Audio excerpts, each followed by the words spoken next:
You are currently the only person in this conference. Okay, welcome everyone. This is lecture 5 of the course of magnetism, magnetic materials and measurement. And within this lecture 5, in the first unit, we will do magnetization processes. But today we'll make a prelude that comes from a question that was raised the last time. And some case of the magnetic domain structure. So the aim of this, I think, 10 minutes that we can spend to look at a few pictures is not to explain everything. So as I told the last time, when we had the course in presence, we had 2 hours each. So in order to make a break between 1 hour and the other, I had a series of pictures in order to wake up, in a certain sense, or to see something different, equation or concepts. And these images I've taken from a very nice book, which is Magnetic Domains by Hubert and Schaeffer. So the point is that there exist techniques to observe magnetic domains at a very fine scale. You can, in most of them you observe the surface, but for some of them you can also see the interior of the domain of a material. And the study of the domain structure is a topic in itself and is specific to this book. It's very interesting because what you do is really to apply the concept that we developed in the previous lecture. So the minimization of the energy of a field. If we see a certain domain structure, this is one of the configurations that correspond to energy minima. So we can also see these images of magnetic domains as an application of this. But another aspect is that these images are really beautiful. So look at the picture here. It seems a piece of art rather than, but in the end, it's a piece of silicon iron, single crystal, observed with a technique that has to do with the rotation of polarized light at the surface, or Kerr effect, and the rotation of the plane of polarization of the light depends on the vector, on the magnetization vector. So you will very often get grayscales. So the grayscales depends on the rotation of this polarization vector. Then it's clear that you can interpret them, you can take measurement along different directions, and then you associate to black, white, and gray different direction of the magnetization. So what I will do is to project a few images and then make a few comments. So in some cases, it could also be, let's say, you can also try to guess what it could be. For example, we said that anisotropy is a very important concept for ferromagnets, and iron is a cubic material that has easy axis along the main axis of the cube. What does it mean? It means that the magnetization will try to align with these 6 possible directions. And why to form domains? To form domains because you want to minimize the total energy. For example, take this piece of iron which is here. Here they did the observation on different sides. This is a small side, less than millimeter piece of single crystal iron, and you can see the domains. So you can see arrow in different direction. The transition between 2 different domains can be either a 180-degree domain wall, so you have transition between up and down, but you can also have transition of 90 degrees because it's not forbidden. You can have something like this. In all the slides, I've put a list of the 3 main energy contributions that we have: exchange, anisotropy, magnetostatics. And you find in bold the energy which is dominating. And very often when we look at domain structure, it is magnetostatic, because think of this piece of iron. Exchange energy you have only when the magnetization is not parallel. And this is only in the very tiny transition region between different domains, different colors, different gray levels. You cannot even distinguish them, no? Anisotropy is the same thing. If the magnetization is along one easy axis, anisotropy is satisfied. It's already at an energy minimum. So exchange and anisotropy, you have only in transition region. So inside the domain wall, but inside the domain is not. So the only energy terms that contribute to generate this structure is magnetostatics at the end. And in principle, the idea, and essentially, the idea that you want to avoid surface poles. So avoid the presence of surface poles. So notice that the magnetization in that parallelepiped is never pointing outside the surface, is always parallel to the external surfaces. And arrangements are done in a way in order to close the magnetic flux inside the material. Same thing for the picture which is shown here. This is a single crystal of iron. Then we see a specific surface, and again, with the appearance of this very nice and beautiful domain structure, very complicated, probably was realized by applying certain field and then removing and so on. So these are the typical configurations that you can have. Look at the scale. In this case, typically is 50 microns. So it's the domain, typical domain scale develops in this case on this typical length.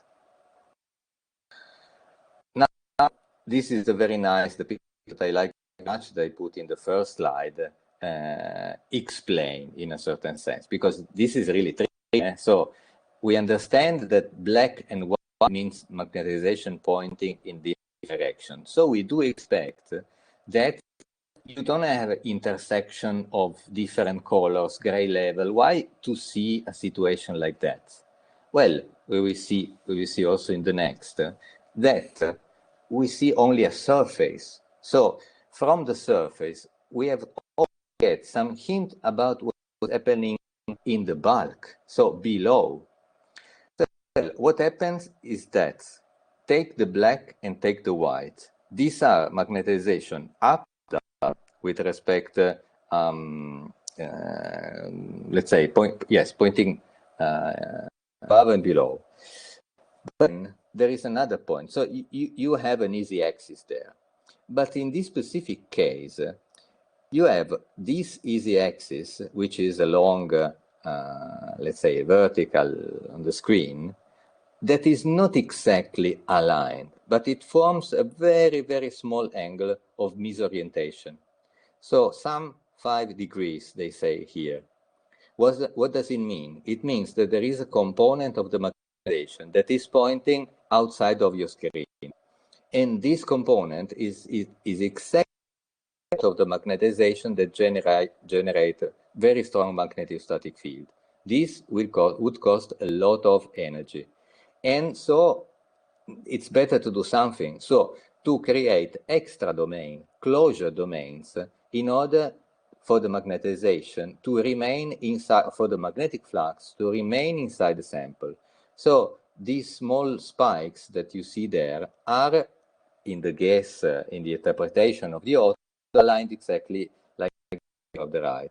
The magnetization will tend to go a little bit outside your screen. So then it closes by turning of 90 degrees and then closing in the neighboring domain. So this is a very nice case, quite complicated, not so easy to interpret, where you have closure domain at the surface. For example, this is the question that was raised in the other time. One of the typical material for electronics is grain-oriented silicon iron with the gauze structure. So the ghost structure is exactly the one that is shown here. So you have a lamination where one of the main axes is along the lamination direction, and the other two are at 45 degrees. This is the ghost structure. Grains are very large, not really single crystal, but almost. Let's say the grains are millimeter or even centimeter size. But even if you are very, very, very good in making these crystals, it can be that there is very small misalignment of the main crystal along the lamination direction. So it generates a problem as before. The magnetization is mainly along the direction of the lamination, and you have up and down domains.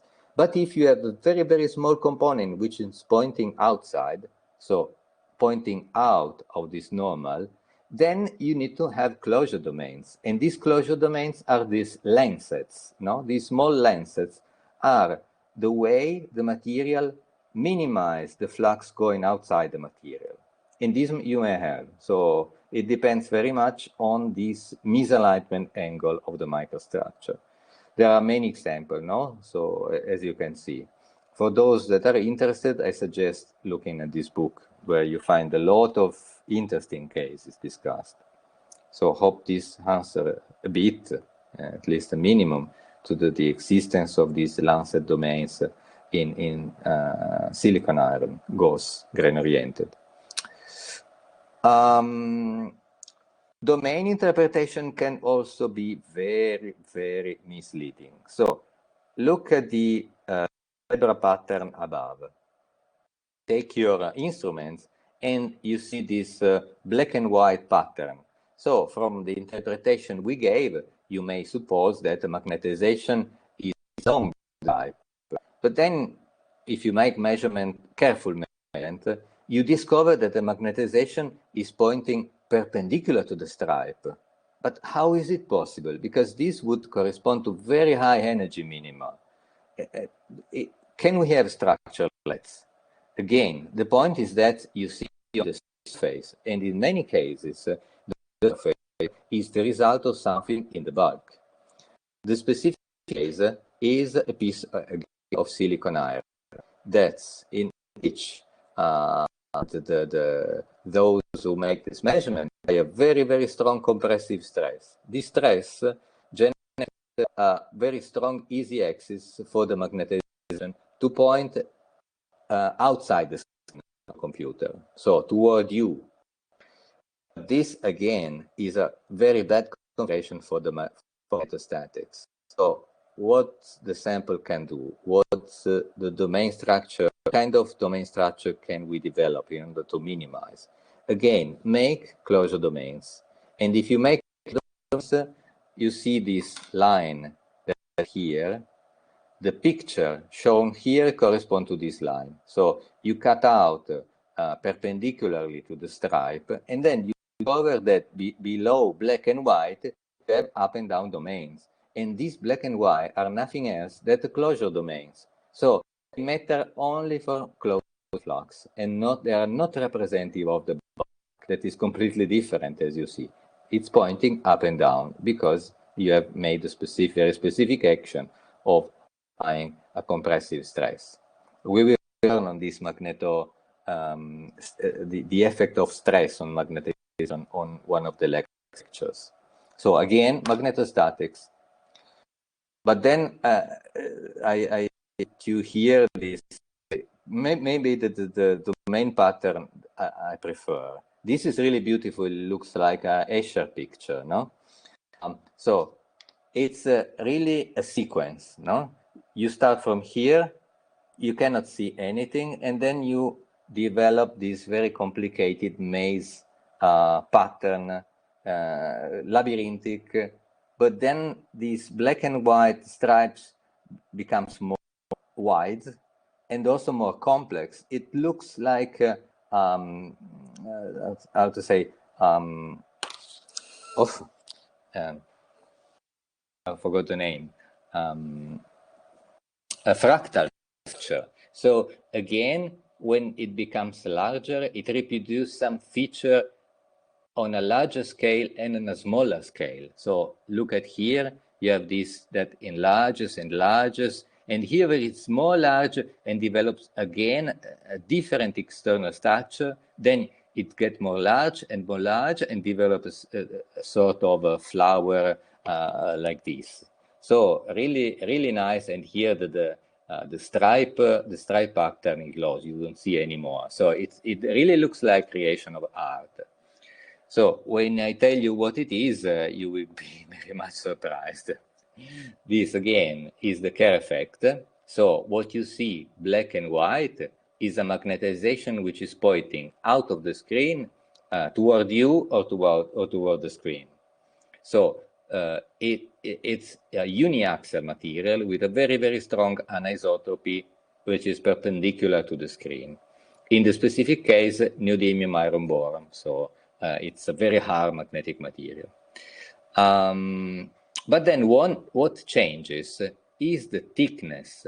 So those who made this experiment produced a wedge, a material in the shape of a wedge, starting from very small thickness of 1 microns and going up till 600 microns. And you see certain specific points. And look how the domain structure is related with the thickness. And thickness also means that you have to minimize magnetostatic field in different ways. So the critical passage is here when the thickness is comparable, let's say, with the typical size that you have. So at a certain point, you see that you have a structure that has a typical size that is, there is a typical size where you have a change in domain structure, and more or less is here. And then you develop this complex that in the end are always minimization, a balance between magnetostatic and domainable energy. Magnetostatic and domainable energy. So I had another one. Well, okay, again, but this is the surface. If you would be able to cut both the surface and then to look at also the interior, as I said, these are uniaxial materials. So in the bulk, all these details will lost.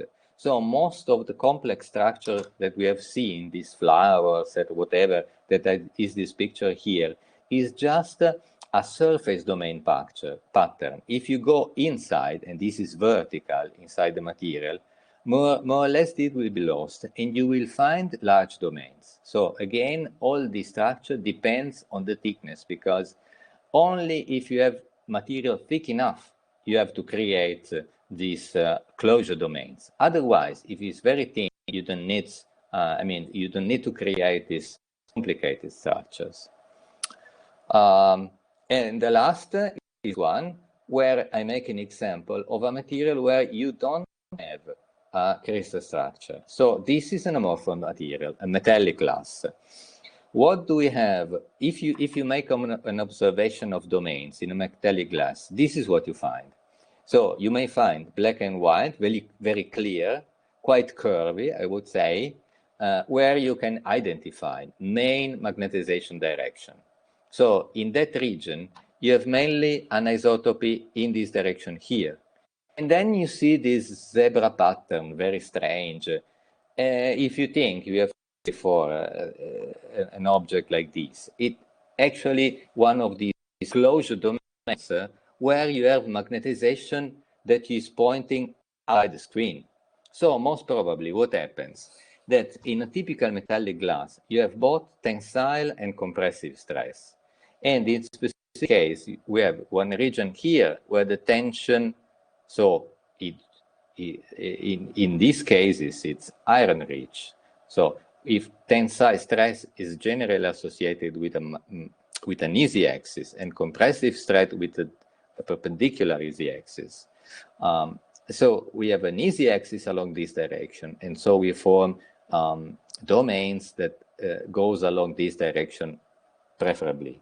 In the other region, maybe here the domains are inside that we don't see, and they are perpendicular to the screen, and what we see is just the closure domains.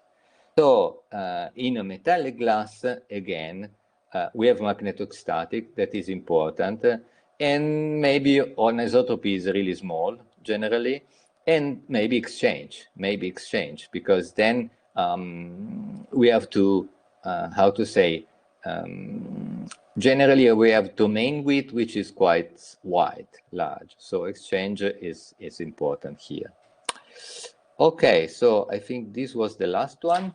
If you have any question, or for those who raise this question of domain, if you are satisfied and you want to give some feedback, please, this is the right moment.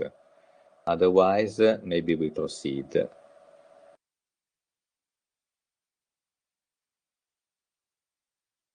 Okay, thanks. Ciao Yang. Okay, thanks. Okay, let's now start the new part. Okay, thank you, Giuseppe. Let's take. Let's now start with the main lecture, which is based on magnetization processes. So let's say this: at a certain point, we try to describe this theory of micromagnetics in order to understand what are the domain structure. And then we have seen examples of observation of domain structure and their interpretation. But in practice, we use this magnetic material by exciting them, by applying a magnetic field. So we magnetize and demagnetize them continuously. For example, this is the application of soft magnetic material, grain-oriented, non-oriented, amorphous, and so on and so on. So it's it's something to know more or less what is the typical domain structure that we have. But then we want to move the domain, we want to magnetize them, we want to employ this material as, let's say, to use the flux variation of them in order to use them as a material in electrotechnics, for example. This is a really important point. And to enter this, let's say, this topic, we have first to start from something we passed by but never touched it so precisely. The fact that magnetic display hysteresis. So first, let's see what is an hysteresis loop. Then we will describe magnetization processes by domain wall motion and dynamic hysteresis loop. And we will touch this theory of lossy, which is related to the presence of eddy current in metals. Okay, the static hysteresis loop is what you make a magnetic material. So imagine that you have a system, a measuring system that is able to measure magnetization as a function of the field. Now, we don't care for the moment if this is a true field or applied field, like a true field. So we have told that, for example, we have taken a toroid example, or we have taken an ellipsoid and made the correction for the demagnetized field. Now, let's focus on what we do when we measure something. We have immediately to consider that the relation in magnetization and the field not only is non-linear, so it's not enough to give a number like permeability, susceptibility, but is strongly hysteretic. And to define what hysteresis here is, you have to define a lot of different curves. So what is commonly done? Suppose we obtain a material that is at zero magnetization. So we have prepared this material in a furnace, and this material is directly cooled from the Curie temperature, and is never been magnetized. We don't know anything. We just observe that its magnetization is zero in zero field. It's never been magnetized. So let's apply a field. What we find when we apply the so-called virgin curve, or first magnetization curve, a curve that will start more or less like this in one direction, no? So it will start with a not so high permeability, susceptibility, then start to go very, let's say, decrease deeply in magnetization, and tend to saturate. So we do expect saturation for magnetic material because we know that all these processes are the consequence of alignment of domain. So when domains are all in the same direction, we will reach saturation magnetization. If we don't, let's say, even if we don't reach theoretical saturation magnetization, we will reach technical one. So in practice, a field, a very large field, will align or destroy any domain structure. So this is very often what it's called a technical saturation. In practice, we find a peak field, no? Peak magnetization and peak field. Let's suppose that if we advance from here on, nothing is happening, just a smaller, better alignment of domain. In the end, we will saturate. If we do like this, but then we come back and we decrease now the field. And remember, all we do very, very slowly in time, as we change the field manually. But when we go back, we don't follow the same path, the same curve. When the field will be reduced to zero, the magnetization will be not zero. It will be a value that is called remanence. Otherwise, we could not use material for recording or for permanent magnets, but also even if it could be small. So now we have to change the sign of the field, go into the opposite direction, try to demagnetize, magnetize the opposite direction. And so we have to proceed. At a certain point, the magnetization will be zero, like the starting point. But to obtain this, we have to apply a negative field. And this negative field, in absolute value, is called coercivity or coercive field. We take note of all this value, and then we reproduce a saturation. So we go negative with a peak field of opposite sign as before. If it is large enough, we have found is range of a major loop. So if we redo the same thing again by increasing the field, if this peak field was large enough, we found what is called the limit or a major hysteresis loop. If we increase further and further, the peak field will not change much. So only we have a saturation for the magnetization, but we have also a saturation of the loop itself, of the major hysteresis loop. Remember that we go static, always very, very, very slowly. Well, this is the example, auxiliary sample, first magnetization curve and major loop. But imagine what you can do. Instead of going to saturation, you can stop here and what is called a minor loop. But you can also make minor loop that are not symmetric. So these are called minor asymmetric loops. And then there is plenty of different things. For example, return branches, it means that you saturate in one direction, go back to a certain field, and then it's called the recoil curve. One thing that is very interesting is if you have magnetized one material, and then you would like to reach a situation with zero magnetization. One typical way is to make many cycles, many loops, with decreasing amplitude, very slowly decreasing amplitude. You may imagine that if you make many loops, every time you decrease a little bit the peak field, you will end up again at the origin. It's not clear if this is exactly the same starting point. But the case is a point with zero field and zero magnetization. So this is called demagnetized state. Very often it's useful to produce this state. For example, you would like to demagnetize a permanent magnet, not to having attached everywhere. So you can see the magnetism of this kind.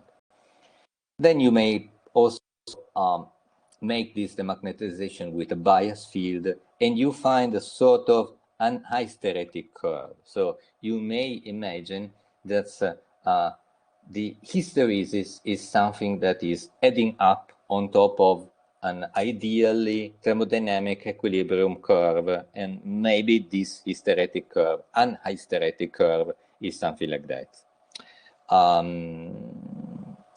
For those who remember analog magnetic recording, especially for music, for magnetic tapes, the state that was recording on the tape was the anistheretic state. This was done for having linearity, so very good musical performances, because the state, the proportionality, in this way, the system is very linear, so it's very good for high fidelity.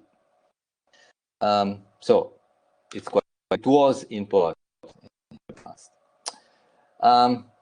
Okay, another point on this area, we have already seen that free energy is changing. Energy changes for systems that are not at equilibrium. It must include some energy that is dissipated. Then take constant temperature, quite common for magnetic material, and then make this integral of the free energy over a closed hysteresis loop. The free energy must be the same when we cycle completely an hysteresis loop, but when we integrate, we discover that the integral of the work is not giving zero, because we have hysteresis, and the net integral is always positive, and this always positive work lost is dissipated into heat. This area of the hysteresis loop corresponds to energy losses. So this is an important property. This is to remember, like the factor 1/2 in front of the magnetostatic energy. The area of the hysteresis loop represented as a conjugated variable, so magnetization and field, Tesla, ampere over meter, is an energy, and the area is the energy lost, energy loss. So, for example, for those who like energy savings, it could be minimized, possibly. So quite important to look at energy losses. But now I came to the very philosophical question, no? So for those who remember thermodynamics, no? In thermodynamics, you say, if I drive the system very slowly, I make a sequence of equilibrium states, and therefore I'm always at thermodynamic equilibrium. In this very specific case, I have no entropy production, I have no dissipation. So in the example they make in the course is the example of a gas, which is slowly compressed. And then, I mean, you have a sequence of these equilibrium states. If we have equilibrium, we do not have energy dissipation. So there is something which is not matching with the idea of static processes. In most of the physics, you consider that static processes correspond to energy conservation, no energy, well, not energy dissipation. And here we are not in this case. So why do we have, how it's possible that we have energy dissipation even if we go arbitrarily slowly? Take the example, and now I make one practical example to explain this. I take a typical ferromagnetic material. So it's a lamination sheet, for example, of silicon iron that is subdivided in domains like the one you have seen before, but even better, ideally well done with magnetization up and down along the lamination direction. And I observe a single 180-degree domain wall. If I apply a field, what else could happen if not the motion of the domain wall, the change in the position of the transition between the two domains? Can we do this? Can we make an experiment of this kind? One domain wall. This was in the past. and was done by taking a very nice single crystal of silicon iron with two axes in the plane of the lamination, two easy axes, and then cut out a picture frame, a frame like this. By the way, these objects that were small, a few millimeter or 1 centimeter, something like this, perfect, of single crystal, perfectly treated. Then what you can do? You can, well, make some windings that are not shown here and try to apply a field in order to create a domain wall. Because for all the theory we have developed up to now, you don't need any domain structure. Material would like to see magnetized along the legs, no? These are not even, yeah, if you like, these are domain walls, but are more related to the fact that the anisotope is changing there. But you have cut exactly along in the same crystal direction of the crystals. So you did it for purpose. In any case, if you are able to apply the domain wall, then you can really study in detail what happens to the motion of this domain wall. And this was done in the past. And was done specifically to study the dynamics. So if you apply a certain field, you discover that the domain wall will start to move with a certain velocity. But here, the crucial point that I want to underline is the fact that these two very linear behavior that is expected for the damped motion of the domain wall, they do not extrapolate to zero. They extrapolate to some physical field. So why everything is perfect? I have a single crystal, I have a single domain wall, I'm applying a field, and even in this ideal case, the domain wall, there is a threshold. So there is a threshold in field, I have to overcome this threshold to make the domain wall moving. Why? How this is possible? Let's try to understand more. For example, by measuring the hysteresis loop of this picture frame. If you do this and you measure this in a very clever way, so what does it mean, clever way? It means that you want to measure the system while it's magnetized, not to leave it to evolve free. You want to control the motion of the domain wall. In practice, you do this by using a feedback system. You apply the field, but as soon as the magnetization variation, the domain wall motion becomes too fast, you feedback, you go back in order to have not to go so in field, but in magnetic induction. So you want to drive, it's like to say, I want to drive the domain wall like this. No, I want to control the position of the domain wall. If you do exactly that, and you plot the field as a function of the position of the domain wall, that means also magnetic induction, you find a picture like that. It means that this is the nucleation of the domain. You have to put a quite large field for the scale. Then, when the domain is nucleated, when the domain wall is nucleated, then you have to feedback back. So you almost decrease to zero.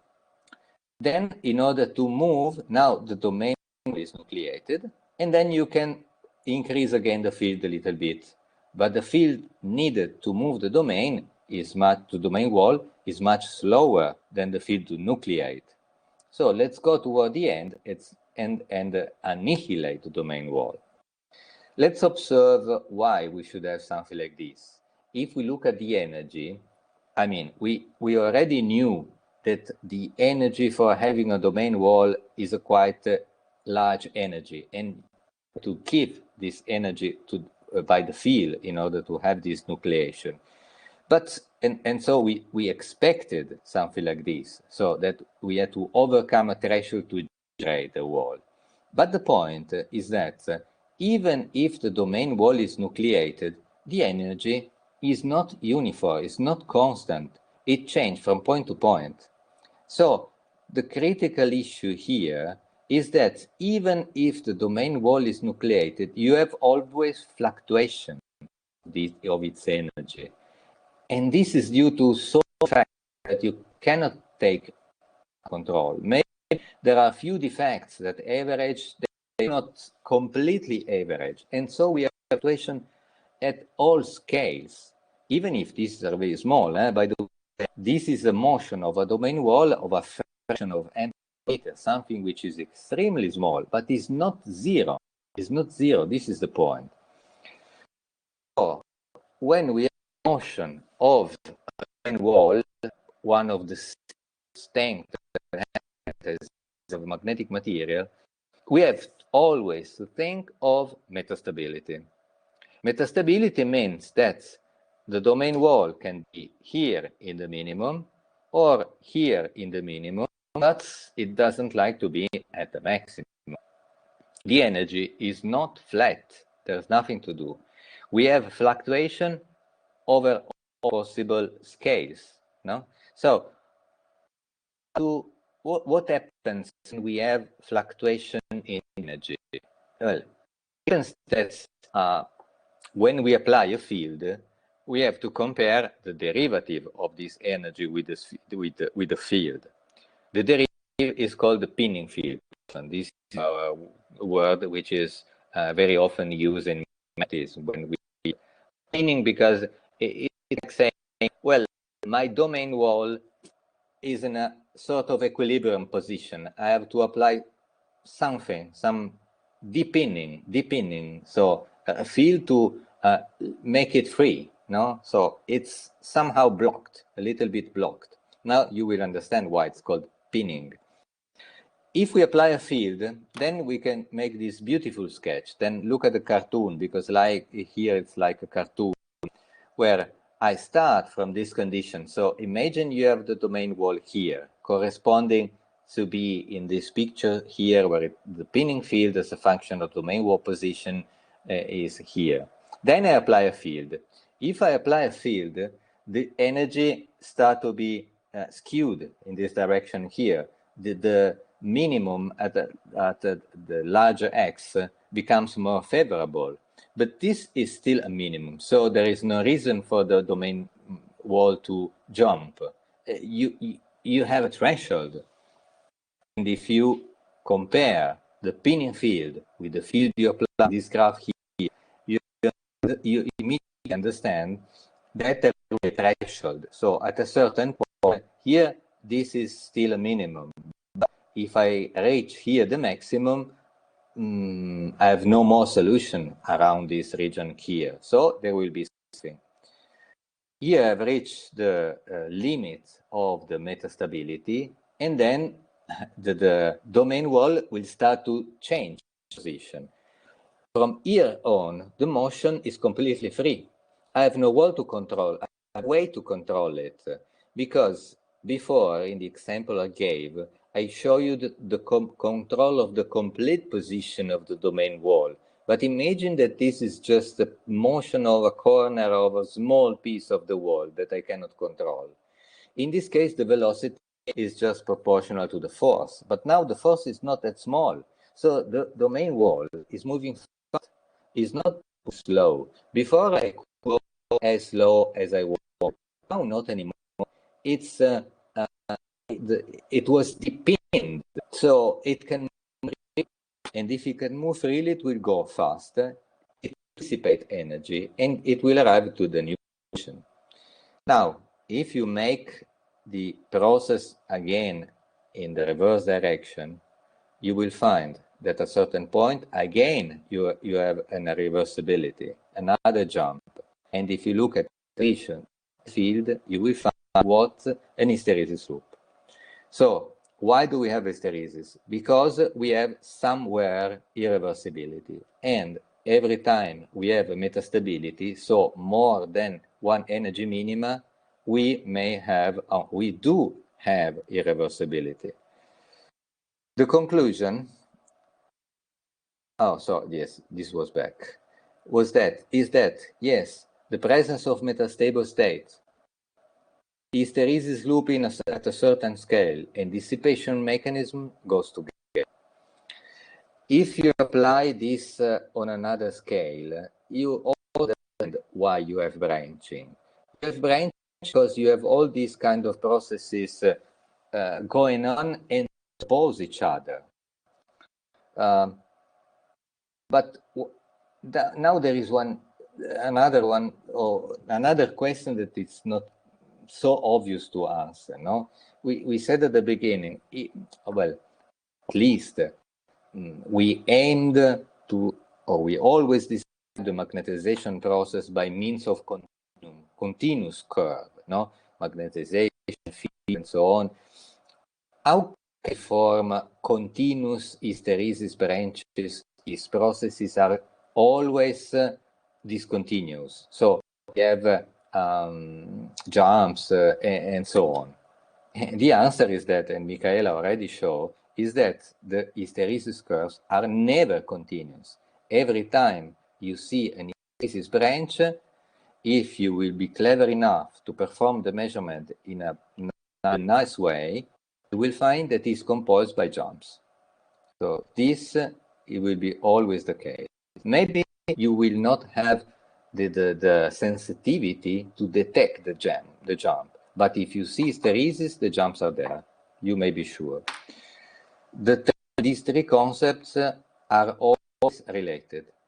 If you have static hysteresis, you will have metastability, energy minima, and you'll have the jumps for sure. These are called Barkhausen jumps. You heard the practical measurement of these Barkhausen noise, it's called.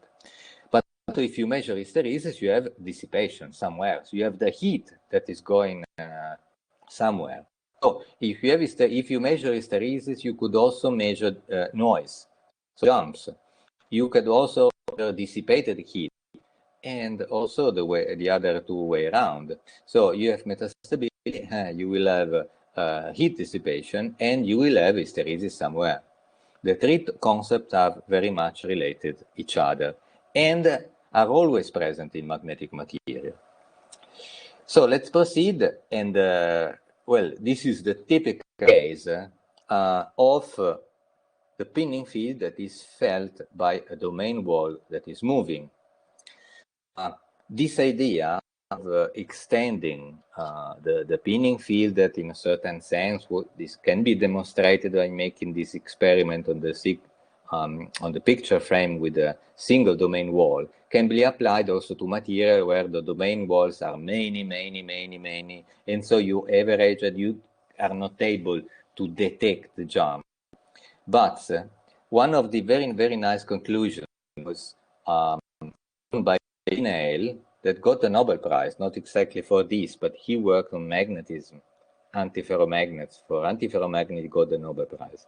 But he was also very active on these magnetization processes. And he showed specifically that if the applied field is very small, you need to have, you can describe the magnetization process only by two parameters. So one that describes the reversibility of the domain wall motion, the fact that if you move within your minima and you don't jump out, that process is reversible.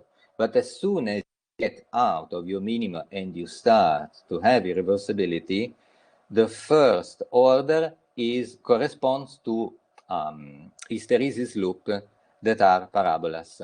So if you combine linears with parabolas, hysteresis loop with the coefficient here, you find the Rayleigh loops. And you take any magnetic material of any kind and measure the relation between the field and the magnetization at the very, very, very small field, and you will find that they always will obey a relation like this, with these two parameters, linear susceptibility and the parameter being related to the smallest dissipation processes. So in a sense, this Rayleigh loops formula is similar. I mean, it's analogous to a sort of series expansion, Taylor series expansion for hysteresis. So if hysteresis is very small, you will have Rayleigh loops. And the coefficient B of Rayleigh loops is related to dissipation. This is something to remember. Well, to remember, and that has been used also to generalize this idea of simple Rayleigh loops to more complicated magnetization curve. So we have no time to go into the details, but this opens a quite wide field of investigation, which is the modeling of hysteresis. So, for example, if you had that pinning field, you consider that the magnetization, the process is given by superposition bistable loops like this one. So you have plus and minus magnetization, and you have up switching and down field. You can demonstrate that with this very simple starting point, you can describe quite complex hysteresis curves.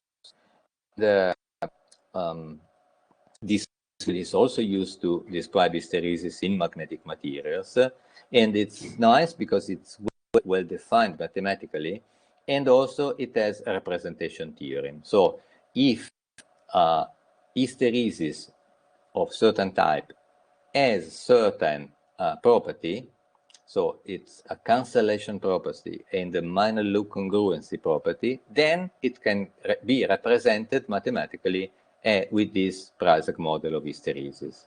For those who work on material modeling, this is quite important and interesting issue. By the way, it's a model that then is applied in several fields, not only magnetism.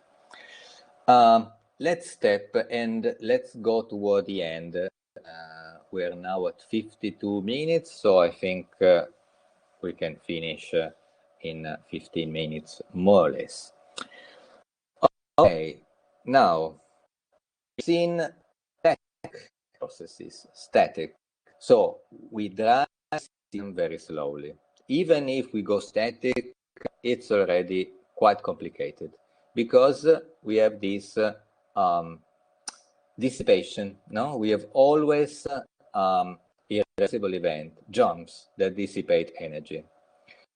But if we go fast, so for example, typical situation where we apply industrial frequency to a magnetic material, in this case, in the example shown here, is the magnetic induction of a material which is non-oriented silicon iron, a typical material that is in motors, for example.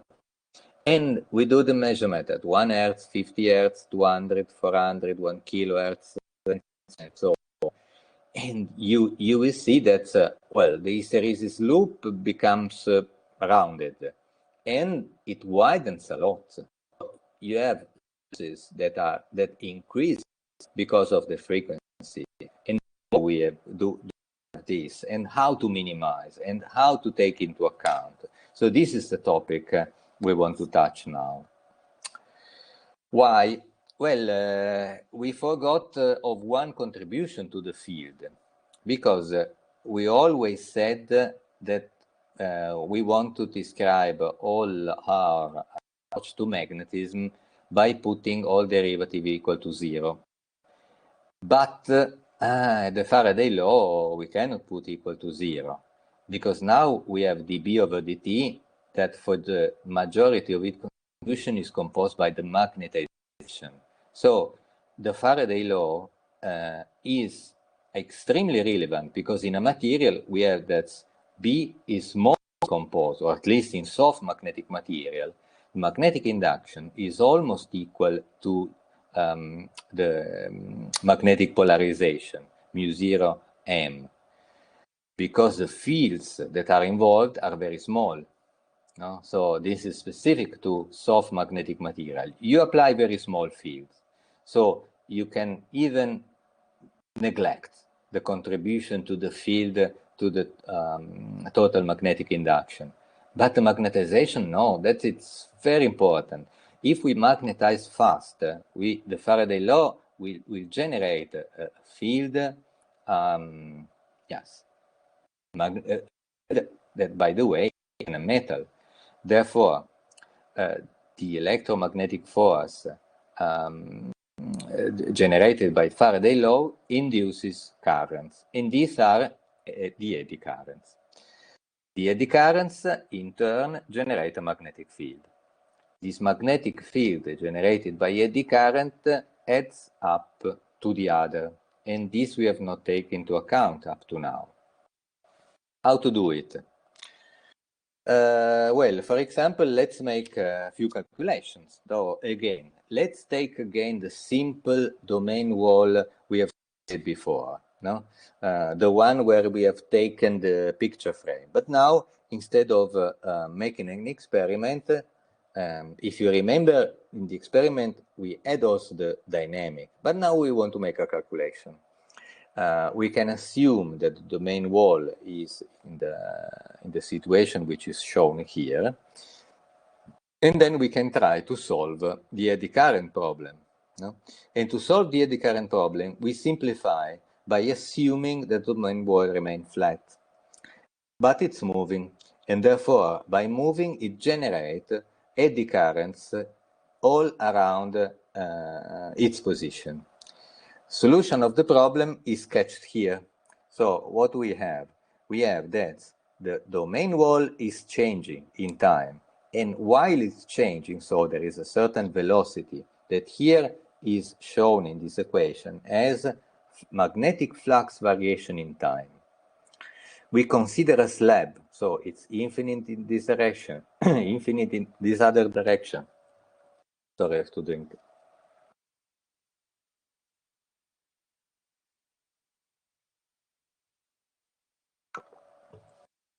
I have the 1 hour limit for talking.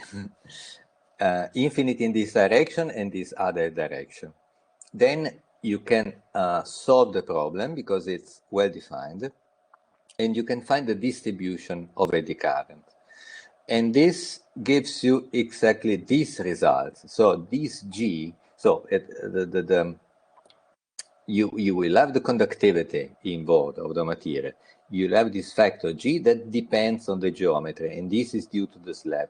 And then you have the flux variation in time.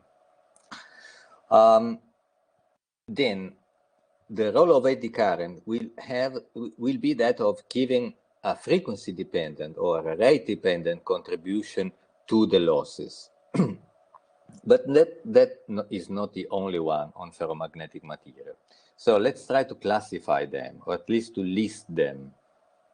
This is called the principal loss operation, because it's something that when you have a superposition of current, you can demonstrate. Well, you may have, first of all, you can power loss or energy loss per cycle, and they are just related by the frequency of operation. If we just talk about energy loss, we'll have that the total loss given sum of at least 3 contributions. This is what comes out from the principle of loss separation. One contribution that comes from the hysteresis law. So every time a domain wall is released, even if you go very slowly, you have contribution to the loss. And this you have also in static.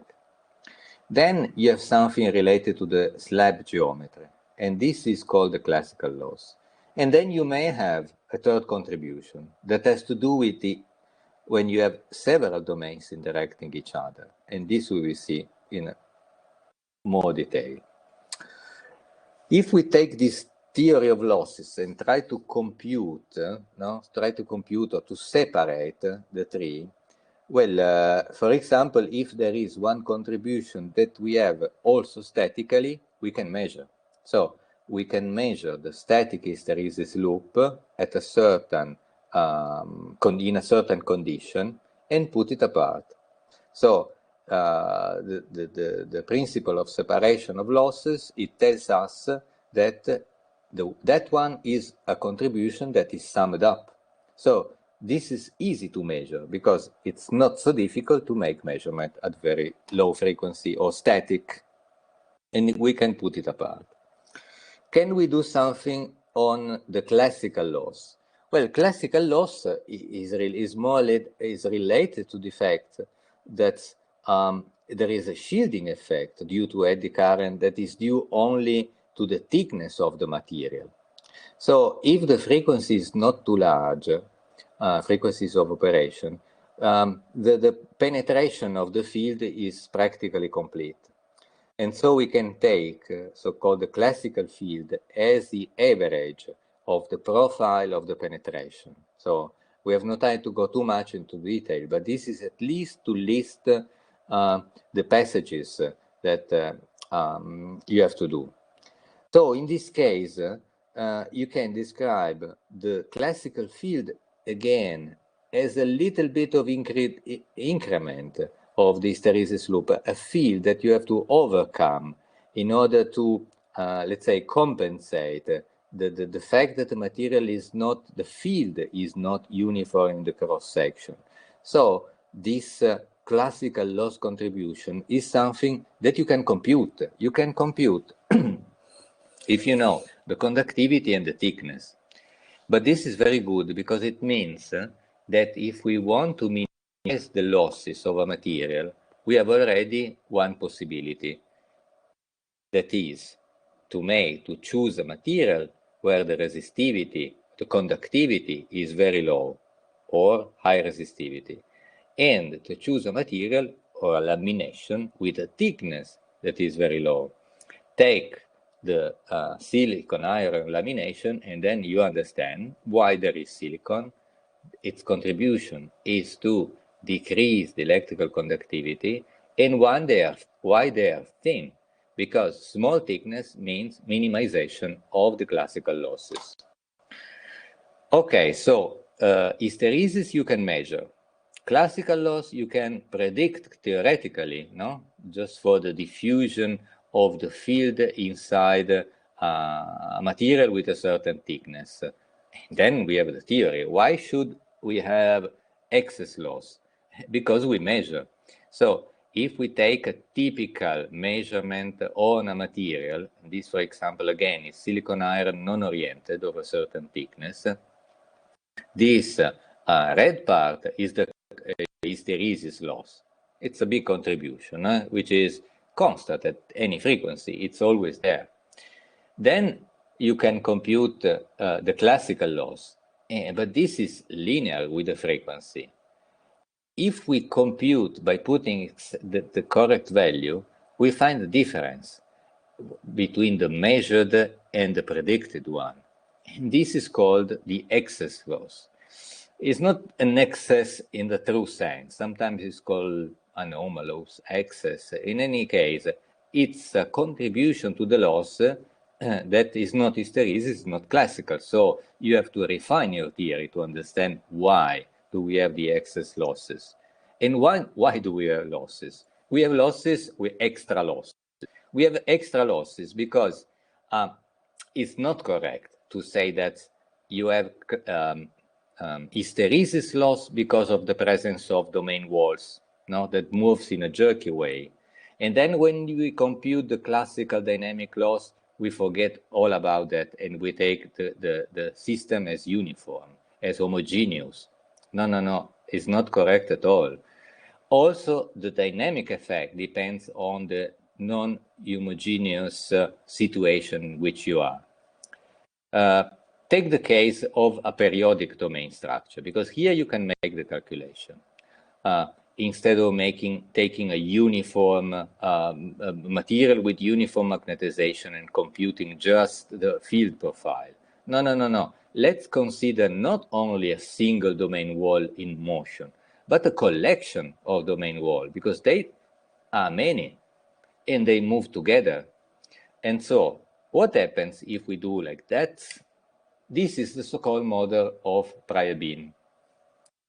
The difference between having one domain wall or few domain wall or many domain wall is enormous, because if you remember the distribution of eddy currents, then you immediately see that one thing is to have domain walls that are very well separated. And this, it will reduce to the case of individual domain wall. And it corresponds to a spacing between the domain wall, which is much, much larger than the thickness, for example, of the sample. On the other way around, if the spacing between the domain wall is much, much more smaller than the thickness, then your calculations, it will reduce to the classical loss. So in a sense, we were not so wrong by using all the classical laws. It's like to say that we took into account only the fact that we have so many domain walls moving all together at the same time. But this is the point. The domain walls are not so close together and they are not moving at the same time. And specifically, in most of the cases, all this depends on the level of the magnetization. So maybe you have contributions for a few domain walls. And then, for example, by increasing the frequency, more domain walls get involved. So the number of the active domain walls at the same time, it may change. How to describe this? This is described exactly what I said now, but the so-called statistical theory of losses. Statistical theory of losses. That, by the way, was introduced by Giorgio Bertotti, a researcher that has worked here in Torino a few years ago. So the idea of Bertotti was the following. So he said, let's compute what he called the excess domain wall, excess field for a domain wall. And then let's subdivide this by the number of active domain wall. Then he imagined that like at the beginning, we said each domain wall has a certain threshold in order to start moving. Not all they will start immediately to move. This would correspond to this Brian Bean model where all the domain walls moves at the same time. You have a distribution. So some domain wall will start to move at a very small excess field. Some other, they need a very high excess field in order to start. Exactly in the way we were describing for the static processes. So it turns out that the excitation of this dynamic region is very, very much related to the excitation of the static one. The only thing is that now it's the frequency that excites more and more regions. Because, as you have seen, when you increase the frequency, you increase the field, the maximum field that you have to apply. And this increase of the field means that you have also more region active. So the more increase the field, the frequency, and so the field, the more active region at the same time you will have. This is the sort of a feedback concept, and the result is exactly that.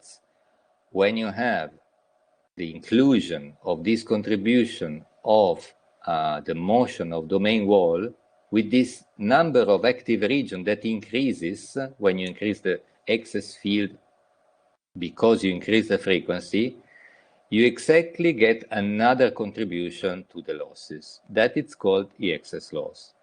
This extra contribution has exactly the shape, functional shape that you expected from the beginning. So in terms of losses energy per loss per cycle, it depends on the square root of frequency. It's not linear with frequency, it's square root of frequency, because more and more you apply this excess field and more region you excite. So in a certain sense, you go toward the classical one. No? You start very far from classical, and then you go toward it. It's clear that you have some fitting parameter here. The distribution of these active regions, so the spinning field in a certain sense. This is a model of a certain success because it can describe, at least not so high frequencies, the three components of the losses. And with this, I stop I think you had enough, and most of what I've described you find in the book of Giorgio Bertotti, Hysteresis in Magnetism, and with a lot of example of application magnetic material in the book of Fausto Fiorillo, Characterization of Measurement of Magnetic Material.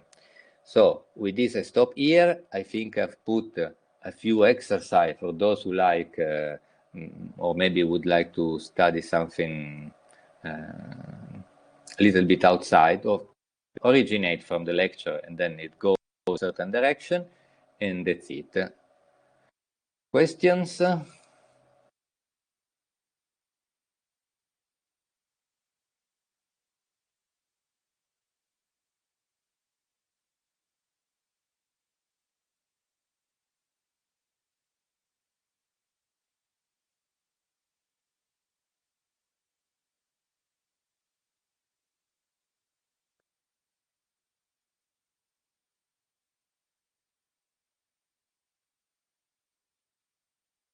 Okay, so today we speak about magnetic materials, and I always show this slide here, which is a bit old, but it's nevertheless quite valid, I would say. And what is important in this slide, and this of course is still valid, is that we don't have only two types of magnetic materials, because often we speak only about soft magnetic materials and hard magnetic materials.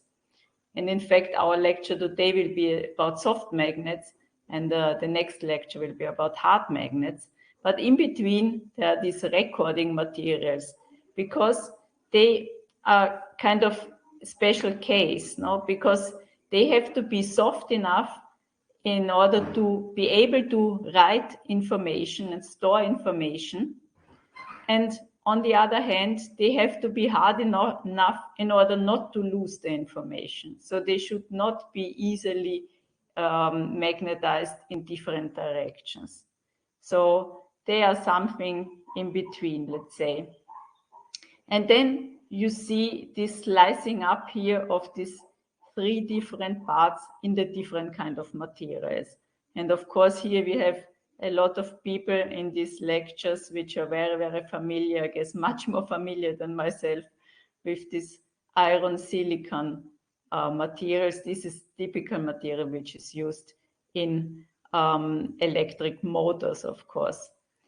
So you see also here we have a huge slice, no, on this knot-oriented iron silicon. Together with the grain-oriented, this is really much more than half of the materials, soft magnetic materials that we use nowadays. Then we have some amorphous alloys, soft ferrites, and so on, and we will see some examples in these lectures. From the hard magnet side, you see here that the biggest slice are hard ferrites. So hard ferrites is not the best hard magnetic material, and this we will discuss in the next lecture. But nevertheless, it's still very much used, and the reason is because it's very corrosion stable. These are ferrites, so oxides, and they are easy to produce, and they are relatively cheap, because the better performing hard magnets, like neodymium iron boron, they use rare earth elements. Also samarium cobalt, which is even more expensive because using cobalt instead of iron, of course. Is only used in very special applications, let's say. So instead for the recording materials, we mainly use now perpendicular recording. I mean, I would say almost exclusively use perpendicular recording on hard disks. On tapes instead, you might find also still in-plane recording. And for this we use cobalt. So for out-of-plane recording, perpendicular recording, you need some magnetocrystalline anisotropy, and cobalt, as we showed already, has a hexagonal crystal lattice, and with this you can magnetize your thin film even out of the plane, although it's not favorable due to the large demagnetizing field that you will create. Okay, let's go show you a little bit more these materials that are used for perpendicular recording. And since last time we spoke about this single domain particle, now I like this slide and I wanted to show it to you because you can see here the size of these single domain particles, and you can see here the size which is the minimum size which is required to have a stable particle. So in order to overcome this superparamagnetic limit, let's say. And what we require stable is to be stable for at least 10 years. So your hard disk should keep the information for at least 10 years. And you can see here that these are very small, however. No, this minimum particle size to have a stable bit, magnetic bit, are very small, ranging from 10 to 2 nanometers. While the single domain particle size you can see here is about 0.9 to 0 down to 0.2 micrometers. Okay. Please, you can see also here, you can then give a look in more details now, that we are going to more and more hard materials, because since we are more and more reducing the single bit size in order to have a higher storage density, you also can notice that even hard magnetic materials, really hard magnetic materials, are nowadays employed, or at least are started to be employed as recording materials. Okay, now let's start with the difference between soft magnetic materials and hard magnetic materials. And I already showed this slide in my very first lecture in the introduction to magnetism. No? And of course, we discussed already that soft magnetic materials have very tiny hysteresis curves. So coercivity is much, much lower. You can see here, for example, in this plot, that if you think about that the Earth magnetic field is about 100 amps per meter, the coercivity of this grain-oriented silicon iron is much, much smaller. So in fact, silicon iron is magnetized only by the Earth magnetic field. Consider just that the remanence must not necessarily always be like that. And also at the end of the lecture, when we will speak about measurements, we will discuss about this fact that the shape of the soft magnetic material, of course, plays a very, very big role for measuring the hysteresis curve and for determining the remanence. So if we speak about an intrinsic remanence, let's say, this usually is not easy to measure. Hard magnetic materials, instead you see here coercivity of 1 Tesla. So it's huge, of course, with respect to this silicon iron. And in fact, the difficulty of these hard magnetic materials is to magnetize them, because in order to saturate more or less the hard magnetic material, you should go up to a field of 3 times the coercivity. And this means you have to apply at least 3 Tesla, which are usually not available in an electromagnet. So you need other types of magnetometers in order to measure this kind of materials and to magnetize this kind of materials. We also saw already that both materials are very often required in the applications. You can see here this motor again, no? And I already mentioned that here we use a hard magnet and we use a soft magnet, both in one application. The fact, of course, that soft magnetic materials are very easily magnetized makes them very suitable for to be used as a flux guide or a flux multiplier. So in fact, in this case, it's a flux guide and a flux multiplier. And also we use it a lot in thin films.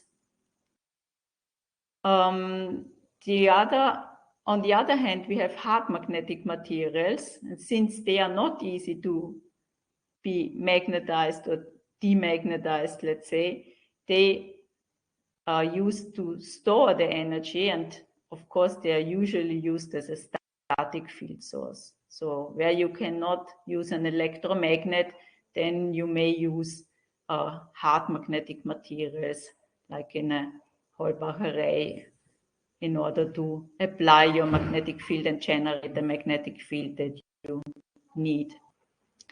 Okay, I show you now a video again, and I would like to have your participation. That would be really great.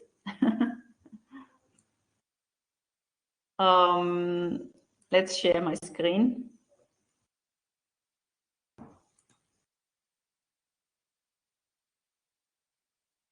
Okay, you can see here two cylinders. One is a hard magnetic material and the other one is a soft magnetic material.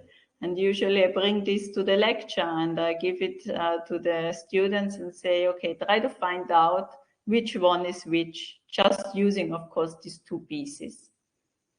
Do you have any suggestion how we could find it out without using any other things? Of course, measurement devices, I don't know. Just having these two cylinders in front.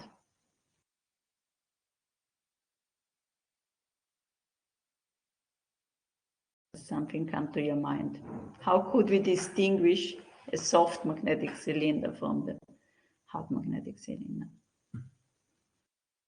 Okay, I will show you the video and let me see. Hard is a permanent magnet, yes.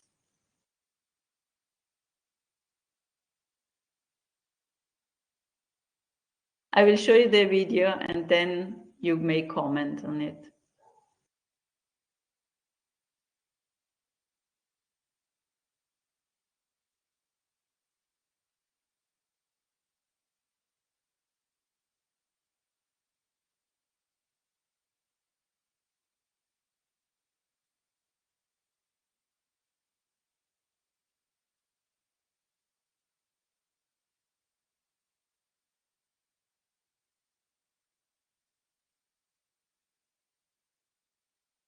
Okay, what you see is the solution. Now, would you like to comment on it?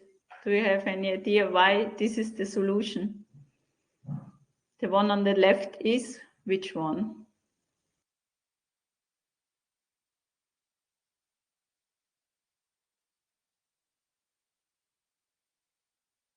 On the left is the hard one.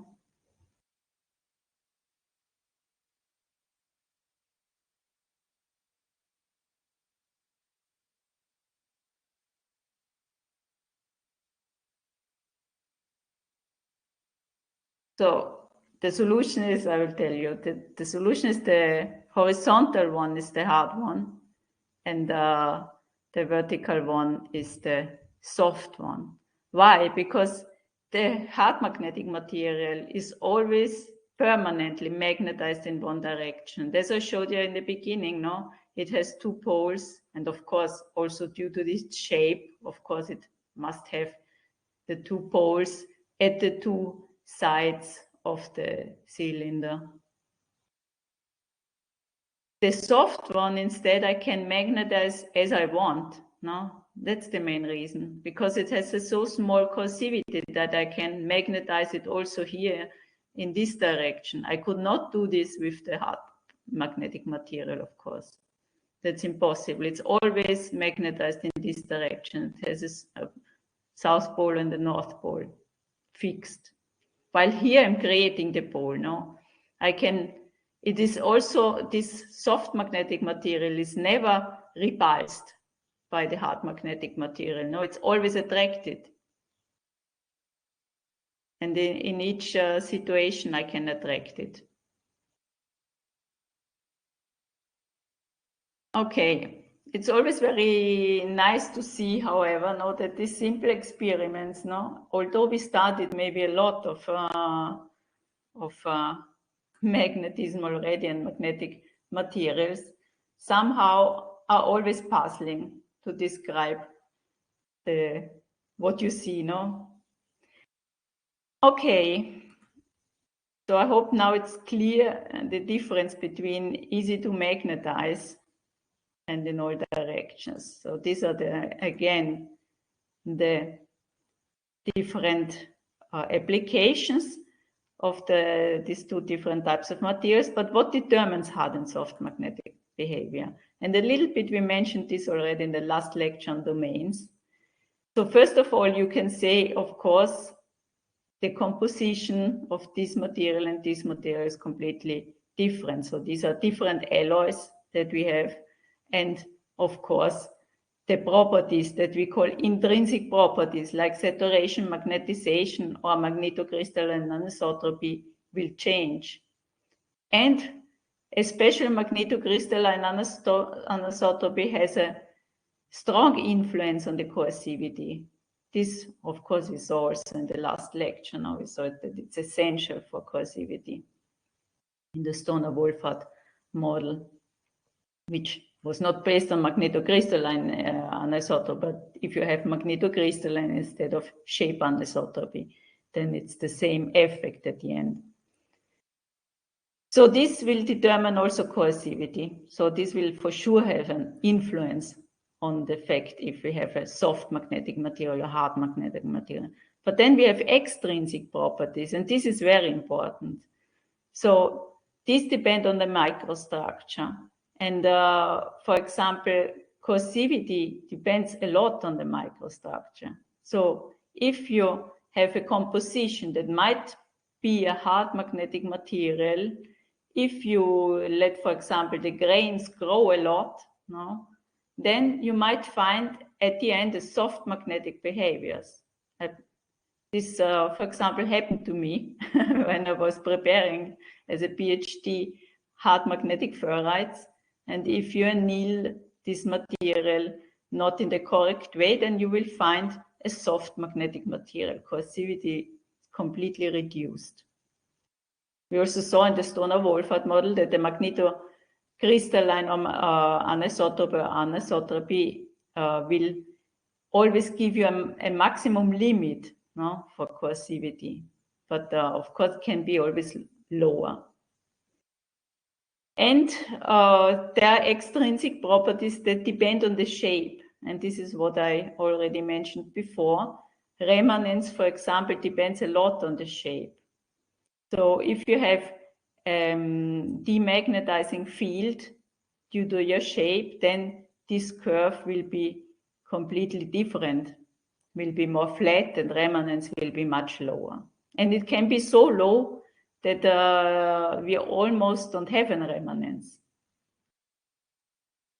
And that's also the reason now in my experiment with the clips, why the clips do not attach one to each other. This is another nice overview, and I recommend you to give a look to this paper here of Good Fleisch, also this quite old, an overview of the different kind of materials with respect to their magnetization or polarization and the intrinsic coercivity. And you can find here all kind of material. Especially for the soft magnetic materials, we find also these amorphous ones. Amorphous, you can imagine that since they do not have a crystal structure, they do not have for sure magnetocrystalline anisotropy, and therefore they have to be soft, at least from the side of the magnetocrystalline anisotropy. Okay, and now we come to the applications. So soft magnetic materials are very, very important because they are applied in applications with a variety of frequencies. So we use them in microwave applications as well as in static applications. And that's why we find them almost everywhere. And of course, one of the most famous applications are the motors, and then we have several other examples here like waveguides, antennas, and so on. And now I show you another video of another experiment, just because when we speak about applications at various frequencies, then for sure we have to treat one argument. And I would like you to find out what is the argument that we have to treat. So I will share my screen. No. Share. Okay. Okay. So you see here, this is an aluminum bar. Aluminum, of course, is not magnetic. You can see here with the magnet, it does not attach. And then we have a hard magnetic cylinder and an aluminum cylinder.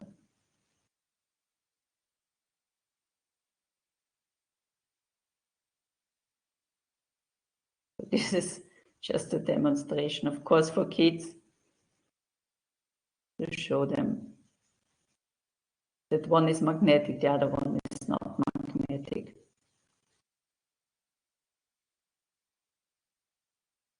The size is also the same because, no, you could say, no, there's some trick. Okay, now I let fall this aluminum cylinder and then the hard magnet. Okay, that's it. Let's try once again. You can see it does not fall really. Now I'll show you immediately another video so that we finish this.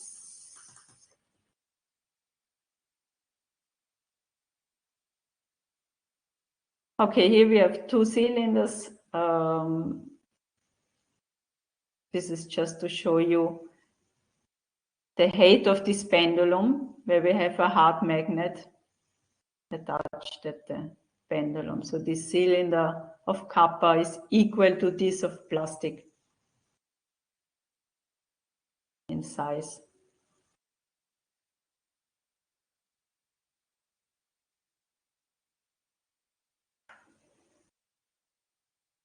Okay, you see it does not touch it, no? It's slightly above this cylinder.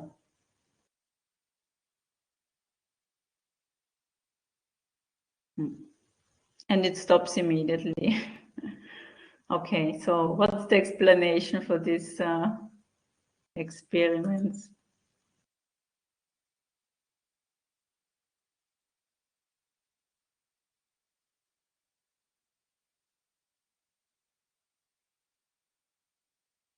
Some suggestion.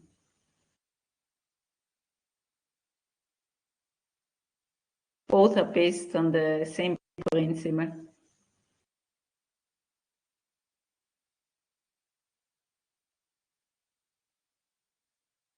It's something that we already mentioned in the lectures, indirectly, let's say. I don't know if Vittorio also mentioned, but for example, when we spoke about the diamagnetism, we spoke about the Lenz's law, and this should make you think, no? And this will bring you to the solution. So the phenomenon that we observed here is eddy currents. So eddy currents are the currents that are induced by a time-varying magnetic moment in a conductive material. So you saw now there was a copper cylinder and aluminum, which are not magnetic, of course, but they are conductive. So in this material, my time-varying magnetic field will induce eddy currents, which will create a magnetic field which is opposing the field change.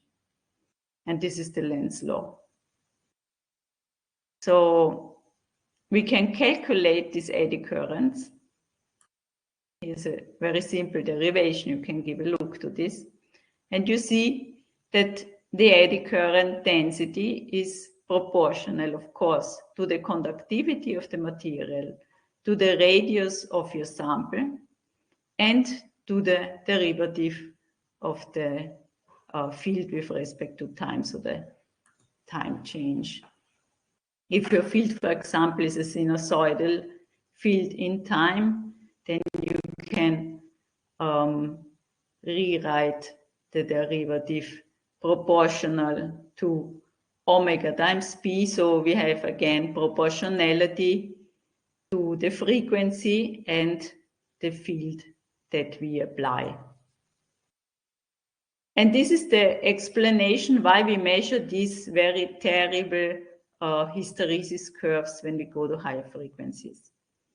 So here you see hysteresis curves of an amorphous ribbon. So this is already a thin ribbon, let's say. And nevertheless, we have this very big eddy currents. And you can see here at 300 kilohertz, you cannot recognize anymore the hysteresis curve. Of course, that must be below somewhere in this measurement. Okay, let's understand a little bit more. So we said it depends on conductivity, sample size, frequency, and magnetic field. But of course, this is only the case if your sample is much smaller than the wavelength of your field, let's say, that you apply. Otherwise, this linearity is not true, so you're not linear in R, but you have an exponential decay from the surface of the material to the inner side of the material. And this is given by this law here, and you have a typical width, you have a typical depth, let's say, where the field will enter. You can see here eddy currents are very strong at the border, and they will compensate very quickly the field. And inside, the field cannot enter inside of the material. And the typical length scale that we have for describing this kind of screening effect is called the skin death. And this is, of course, an electromagnetic phenomenon that most likely you studied already. Again, here, what are the parameters that we have inside? Again, the resistivity or conductivity, the frequency, and mu. So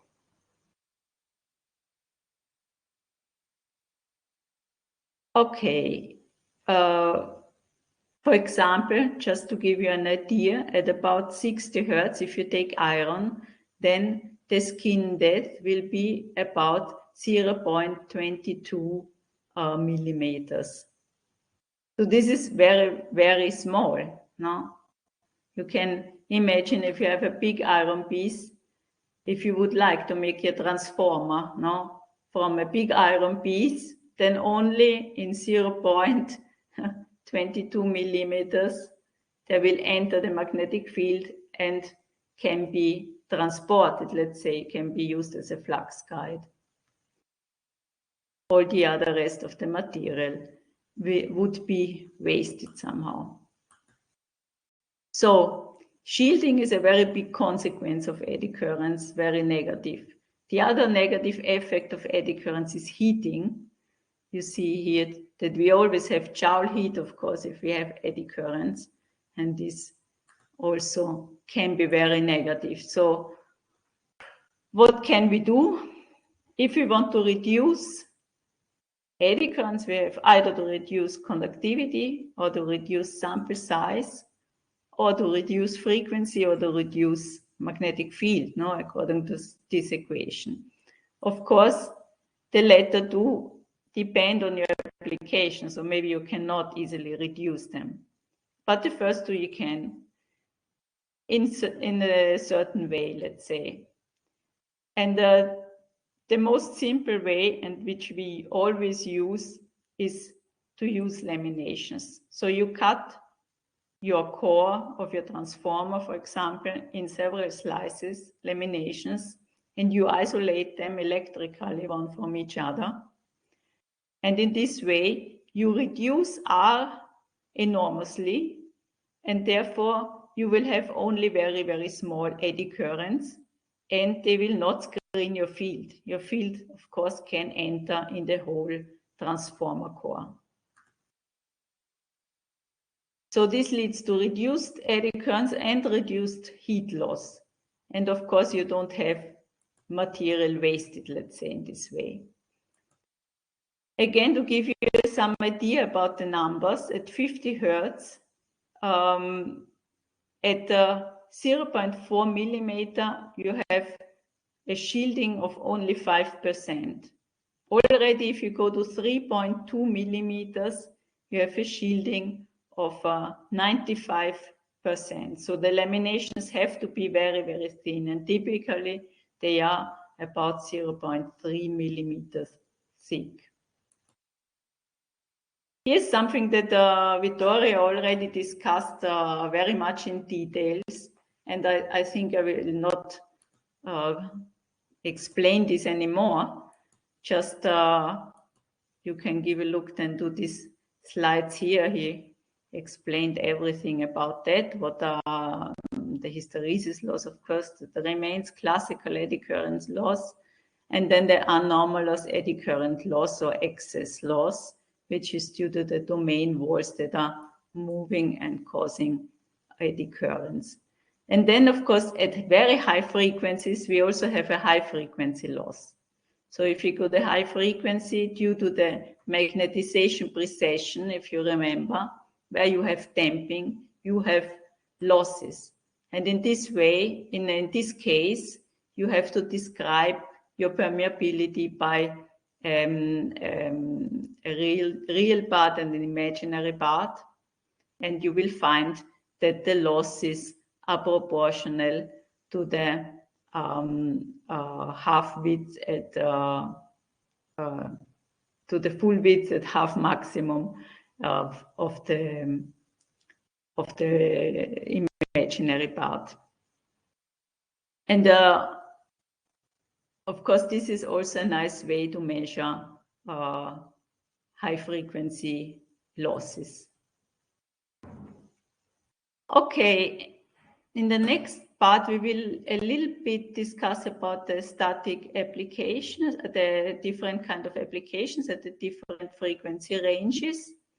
And I will mention some soft magnetic materials so that you get an overview what are the materials that we use more or less. And then in the last part, we will speak about measurements. Okay, so for static applications, of course, we said soft magnetic materials are used as flux guide or concentrator, and especially we use them in electromagnets. So here you generate a magnetic field in the coils and you guide them to the pole pieces, which have a very specific shape. They need to have a specific shape in order to generate a homogeneous magnetic field between the poles. So what are the materials that we use? Pure iron is the best material. It's the best material because it has the highest saturation magnetization as an element. There's only one alloy which has a higher saturation magnetization, and this is called permandur. It's iron 65% and cobalt 35%, and goes up to 2.43 Tesla. So not that much higher, and this usually does not justify to use this expensive cobalt. Because cobalt is much rarer than iron, and therefore it's much more expensive. You can also use, of course, low carbon steels, for example. This will more or less give you the same effect.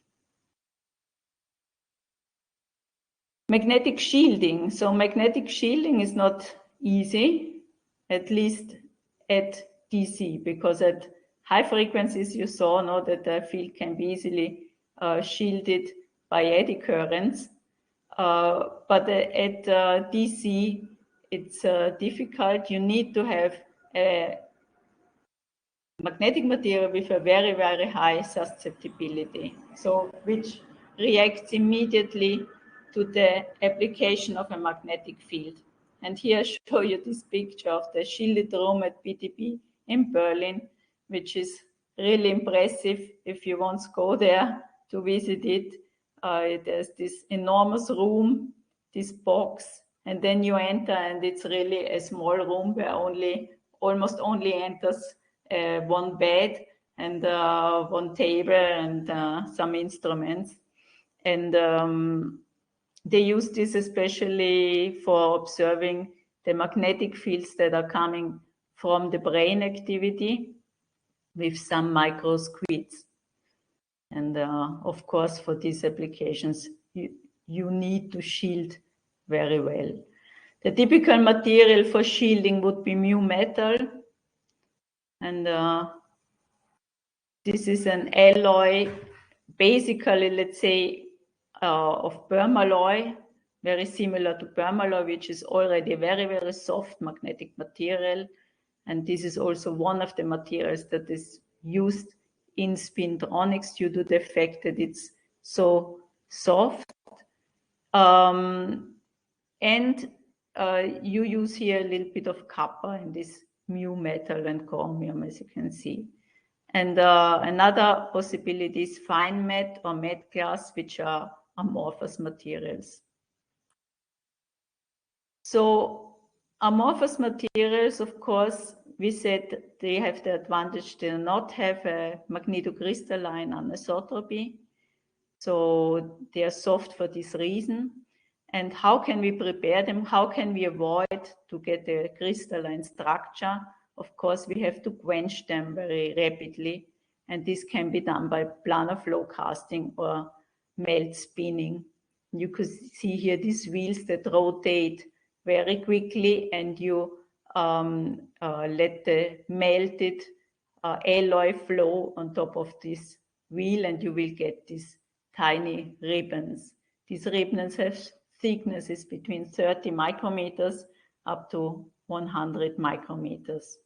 You also can use this for preparing iron silicon ribbons, and this brings us already to the low frequency applications.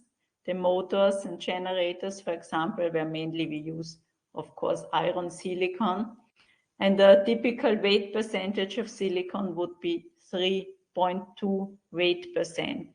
So why do we put silicon into iron? Of course, since iron is already a very soft magnetic material with a high saturation magnetization, we can only worsen these properties by putting silicon into iron, but we can increase the resistivity. And we increase the resistivity up to 3 to 4 times. And so this is an enormous increase with a few weight percent of silicon. And in this way, of course, we reduce eddy currents. So the reason is for the eddy currents. At about 4 weight percent of silicon, unfortunately, the material becomes very, very brittle. And you cannot use it anymore in applications. And that's why melt spinning was considered a possibility to prepare very thin sheets and with a higher weight percentage of silicon, so up to 6.5.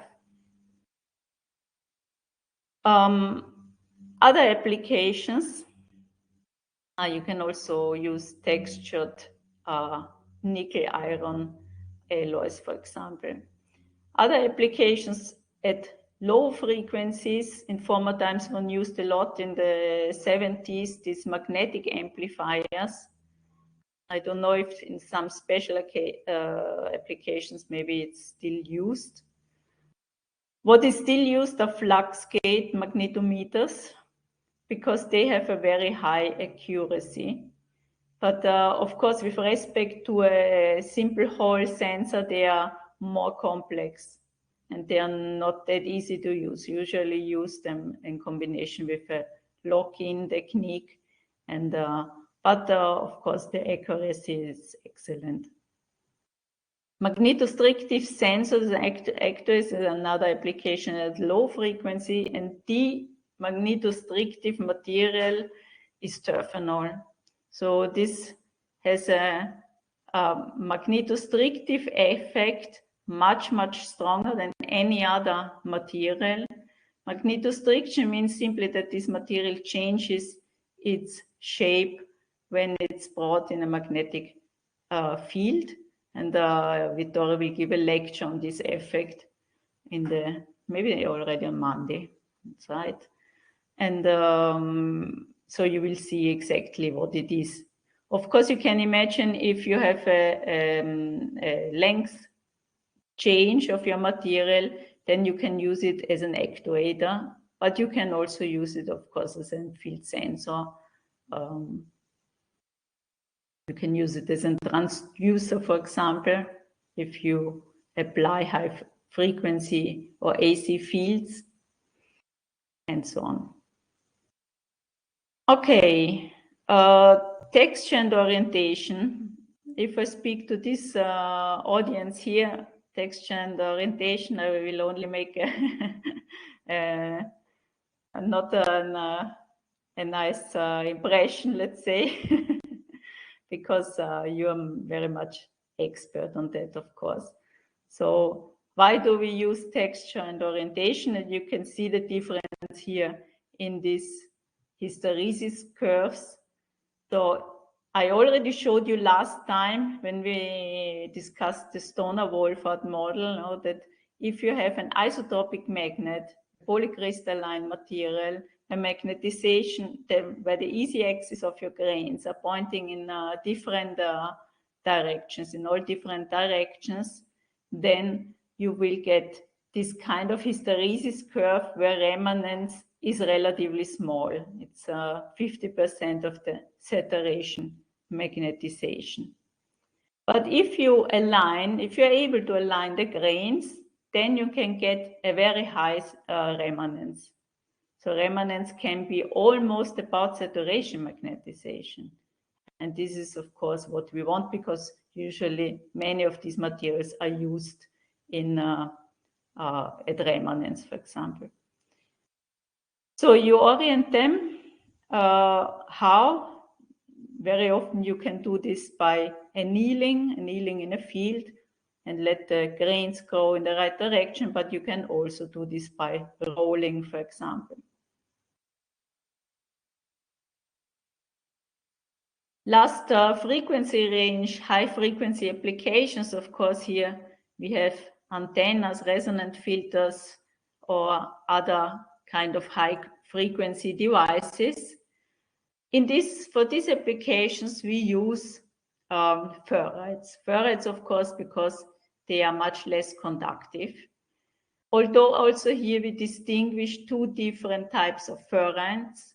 So we have nickel zinc and manganese zinc ferrites, where the nickel zinc are used at higher frequencies, and the manganese zinc are used at lower frequencies, because although they are ferrites, they are oxides. Now they already have a high resistivity, but you can have, since in this type of ferrite, you have two different ion states, and therefore you can have hopping between the different ion states. And in one of these two materials, it's more easy to have this hopping type, and therefore you have different kind of resistivities, and you use them in different frequency ranges. Oh, sorry, too fast. And for very high frequencies, so in the gigahertz range, we use only YIG, because YIG is an iron garnet, and it has a very, very low damping and a very high Q factor. So in all kind of resonant devices, this Q factor, of course, is very important, and therefore we use YIG as D material, and also, of course, it has a very high resistivity. Okay, measurement techniques. So how do we measure soft magnetic materials? You can see here a hysteresis curve of a soft magnetic material. If you consider that we might have a demagnetizing field due to the shape of your soft magnetic material, then you have to consider that your applied field is much, much smaller usually than this demagnetizing field. Because magnetization is high in the soft magnetic material, the fields that you apply are maybe up to the Earth's magnetic field, no? Because coercivity is so small. Therefore, the effect is that you get even much stronger than what I show here in this picture, a tilted hysteresis curve. And you can see, of course, coercivity and saturation magnetization remain the same, but remanence is reduced very drastically. So even a small demagnetizing field will reduce enormously the remanence. And then how can you get back to the intrinsic remanence, let's say? If you have a stray field method, for example, then you must know the demagnetizing factor. For example, you could use a spherical sample. Then you can calculate it. Instead, much better is to use a flux-closed method. And usually one does this because if you close the sample into a magnetic circuit, then you don't have any flux leakage and you don't have demagnetizing fields. And in this way, you can measure correctly your hysteresis curve. And then, of course, another possibility is noise measurements to characterize soft magnetic material. So among the stray field methods, we distinguish the force methods, methods based on the force methods. So we have, for example, the Faraday balance that I already showed in one of the lectures at the very beginning. An alternating gradient force method. This is a very sensitive method. It's almost as sensitive as a squid. And here you use a lock-in technique because you alternate a gradient field and you pick up the signal exactly at the frequency with which you alternate this field. And for the rest, it's very similar, of course, to a Faraday balance. And but with the difference that you can increase sensitivity a lot. And then we can have the torque method. So here, a material which has an anisotropy will feel a torque. This is not that specific, let's say, for soft magnetic material, but it's just to mention it for completion. And here, on the other hand, we have flux methods. All flux methods are based on the law of induction. This means, of course, that you need a time-varying magnetic field or magnetization, let's say, and this you can have either by a time-varying magnetic field or you can move your sample. So two ways to move the sample are the extraction magnetometer, where you extract the sample from your field, and you have pickup coils and you integrate the signal of the pickup coils. And on the other hand, you can have a vibrating sample magneter where the sample is vibrating. And again, of course, you have induction in some pickup coils. This is also a very sensitive method. Very often the VSM now is combined with a squid, directly integrated in a squid, which has a even higher sensitivity because a squid is able to measure a single flux quantum due to the Josephson effect, so a quantum effect. What instead we use more for soft magnetic material are flux closed methods. And these are mainly, one of the best methods, let's say, is the measurement of rings. Because in a ring, the flux is always closed in completely. We don't have flux leakages, and you will always measure the correct hysteresis curve. But to prepare ring is not always that easy, because if you cut the ring out of a material, you may even change the properties of your material. So you can use as an alternative sheets, especially if your material is very thin. Then you clamp it here into two yokes, and you measure with a coil that is generating the field and one that is picking up the signal. Or you can use an Epstein frame, and this is most likely familiar to most of the people here. This is a standard technique for measuring these laminations that you use for motors and transformers and generators and so on. And of course, in a standard technique like that, here you clamp at the ends of the sheets very well the materials in order to create some kind of magnetic circuit. But of course, some flux leakage at the edges you have, but this is a standard method, and therefore it's considered already, this flux leakage, as a standard correction of this method. So the other way, of course, would be the hysteresis graph, where you clamp your material between the poles, for example, or the yoke of an electromagnet. Okay, now it's already quite late, but there's not much missing. So something that we saw in the last lecture is the Barkhausen noise measurement. So this is not only to have fun and listen the domain walls moving in your material, but it's one of the methods important for non-destructive testing, because you can measure this Barkhausen noise simply by putting a small yoke with a coil on top of your magnetic material that you want to investigate. And of course, there must be a good contact between this yoke sensor and this magnetic material. And in this way, you will get directly the Barkhausen noise by using a spectrum analyzer.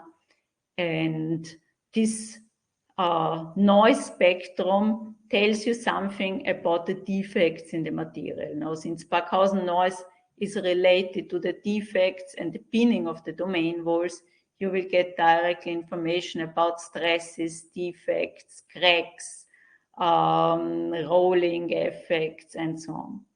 And these people do, especially in devices where they cannot remove maybe a suspect material part and investigate it for cracks with optical methods and so on. So you go there and you apply your Barkhausen noise sensor and can measure it. And for high frequencies, instead, we use these coplanar waveguides, and we use a vector network analyzer, a VNA. So we apply fields at high frequencies, and we measure the reflection and transmission of these fields that we apply.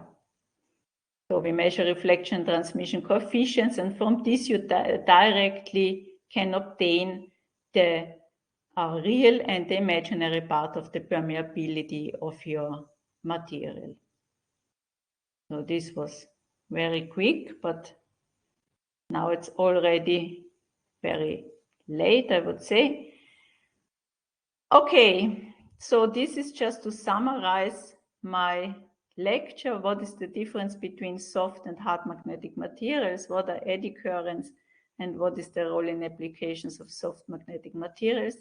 How do we separate magnetic energy losses? But this was also part of the lecture of Vittoria. What kind of soft magnetic materials exist and how are they used in applications? How can soft magnetic materials be measured?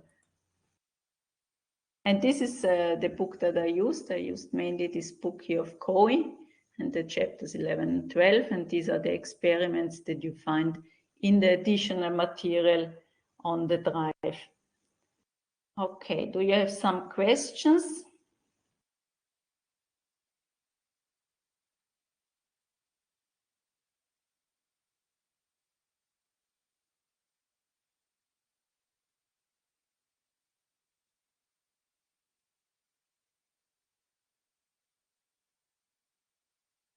Okay, so then I thank you very much if you don't have questions.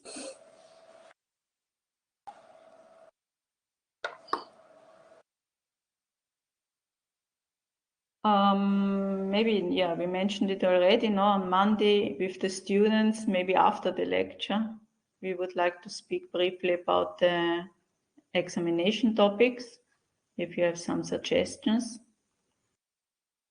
And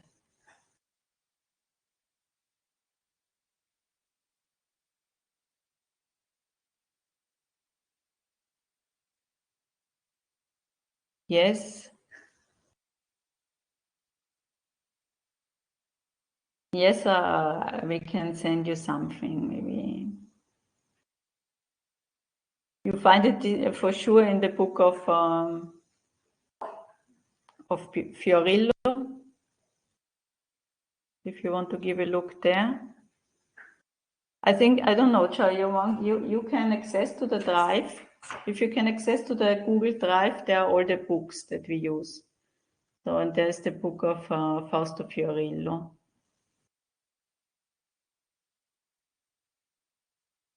We have to decide about the date on the examination. Maybe on Monday we can speak also about that. What do you think, Vittoria? Usually we do it 1 week after the end of the lectures, but I'm not sure if we will find a date. We discussed this on Monday. Yeah. Could be in the week of, let's see.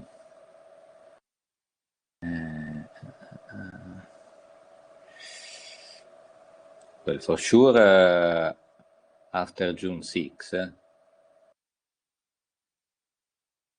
Yeah, for sure.